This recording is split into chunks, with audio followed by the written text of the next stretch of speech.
कैसे हैं आप सभी? आई होप अच्छे होंगे, राइट? चलिए मैं योगिता प्रजापति यूट्यूब चैनल पे आप सभी का स्वागत करती हूँ और आज मैं आपके लिए लेके आऊँ एक्सरसाइज 4.3 का क्वेश्चन नंबर 11। तो प्लीज ध्यान समझिएगा, साथ ही लाइक शेयर करना मत भूलिएगा। ओके, आइए स्टार्ट करते हैं। देखिए क्या कहना है, दो वर्गों के क्षेत्रफलों का योग 468 मीटर स्क्वायर है।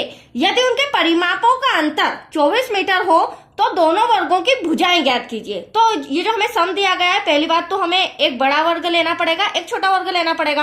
और बड़ा छोटा क्यों लेंगे? क्योंकि इनके परिमापों का अंतर 24 मीटर है, इसलिए हमें एक बड़ा और एक छोटा वर्ग लेना पड़ेगा। ठीक है, और उन वर्गों की क्वेश्चन हमें कहा गया है, उन वर्गों की भुजाएं ज्ञात कीजिए। तो चलिए मैं ड्रॉ में आपको थोड़ा सा बेसिक समझा देती हूँ कि क्षेत्रफल क्या होता है और परिमाप क्या होता है। देखिए, एक तो हम बना लेते हैं यहां से यहां तक बड़ा वर्ग, फिर थोड़ी सी दूरी पर हम बना लेते हैं एक छोटा वर्ग।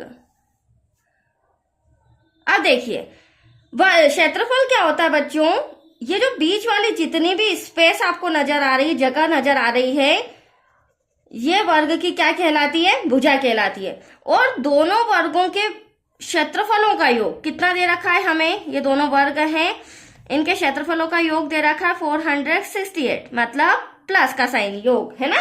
अब यदि उनके परिमापों का अंतर, अब परिमाप क्या होता है ये देखिए, परिमाप होता है ये आउटलाइन, वो भले सर्कल की हो, वो भले रेक्टेंगल की हो, वो भले स्क्वायर की हो, वर्ग की। ठीक है, तो ये बाउंड्री जो कहलाती है, हम बाउंड्री भी समझ सकते हैं। तो ये होता है वर्ग का परिमाप। और दोनों यदि उनके परिमापों का अंतर कितना है? 24, तो यहाँ पे इनका अंतर भी हम लिख लेते हैं। इन दोनों वर्गों के परिमापों का अंतर 24 है।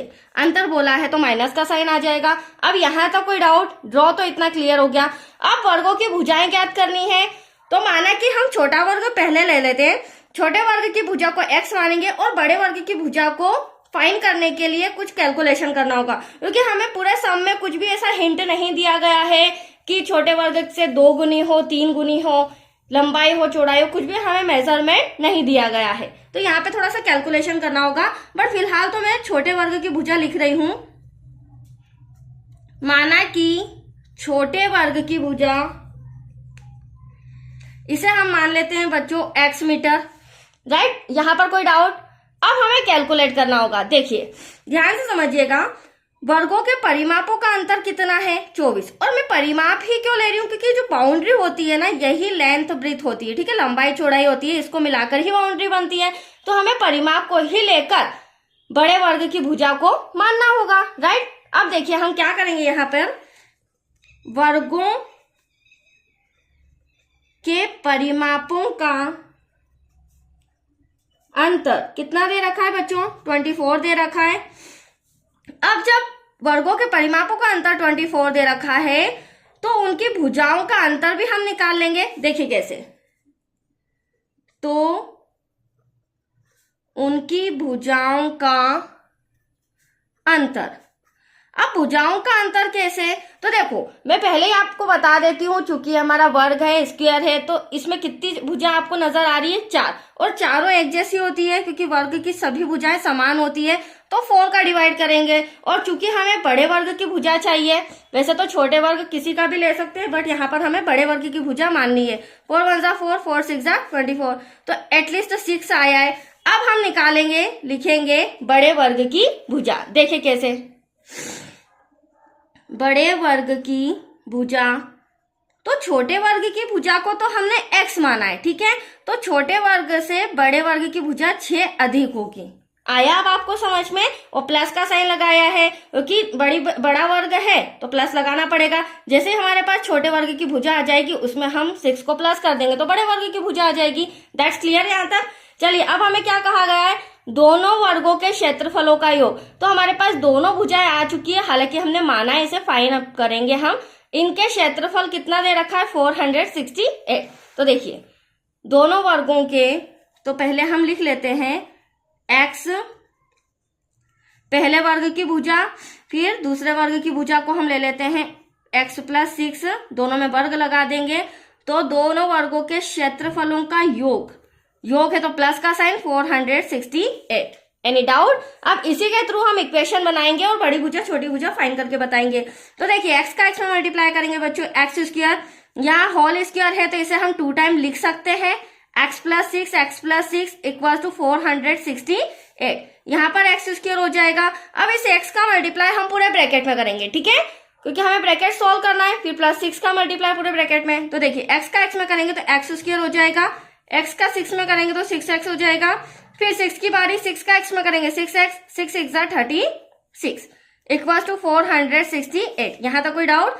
चलिए अब ये दो कंडीशन इन्हें प्लस करते हैं, तो यहाँ हो जाएगा 2x स्क्वायर, 6 प्लस 12x हो जाएगा, प्लस का 36 और ये प्लस का 468 इधर आके माइनस का हो जाएगा, क्योंकि एटलीस्ट हमारे इक्वेशन में इक्वल में क्या चाहिए, 0 चाहिए। द्विघात समीकरण बनाना है हमें, ठीक है बच्चों। अब देखिए नेक्स्ट स्टेप क्या हो जाएगी, 2x स्क्वायर प्लस 12x।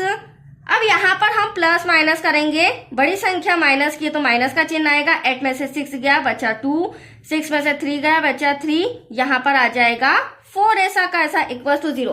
अब यहाँ पर आपको समझना होगा, इससे भी सॉल्व कर सकते हैं, बट ये इक्वेशन काफी बड़ी लग रही और ये 2 से तीनों डिवाइड भी हो सकते हैं, तो इसे हम शॉर्ट करेंगे और यहाँ पर इंस्ट्रक्शन में लिखेंगे 2 से भाग देने पर।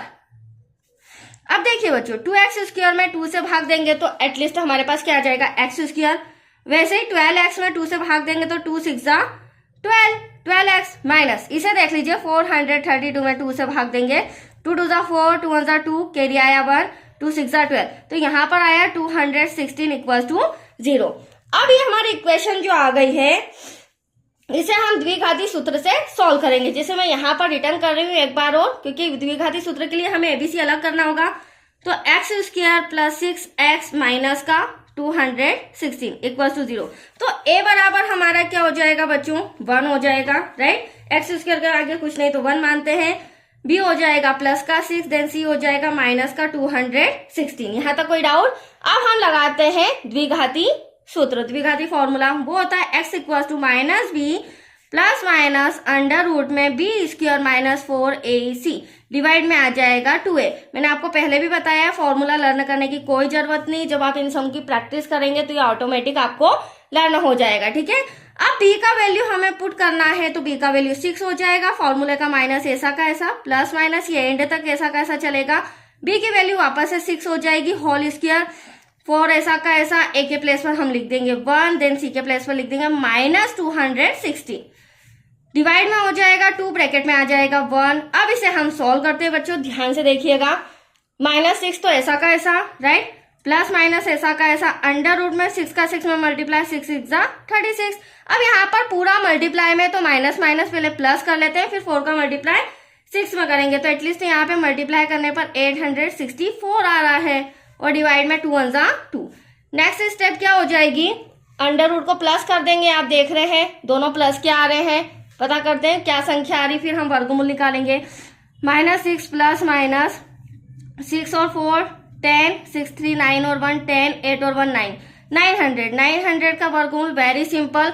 नहीं समझ में आया तो आप शॉर्ट भी कर सकते हो। 9 का वर्गमूल 3 होता है, देन 100 का वर्गमूल 10 होता है। इन दोनों को मल्टीप्लाई करेंगे, दैट्स योर आंसर 30, ठीक है।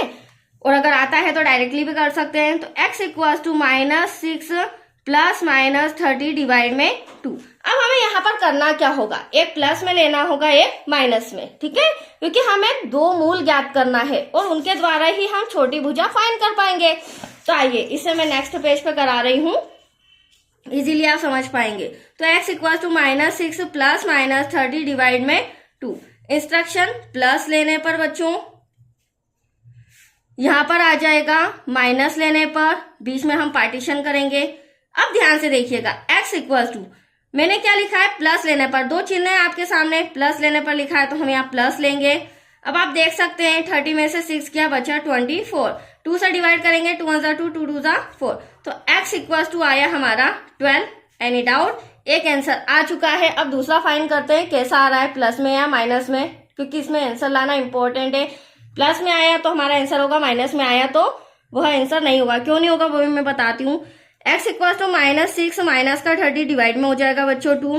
x equal to minus minus होगा प्लस, बट साइन आएगा माइनस का, कैंसिल करेंगे, 2 1 2, 2 3 6। तो x इक्वल टू हमारा आया है -30। मैंने आपको पहले ही बोला था ये हमारा आंसर मान्य होगा क्योंकि धनात्मक है और ये ऋणात्मक है, तो कभी भी कैसी भी कोई सी भी भुजा ऋणात्मक नहीं होती है।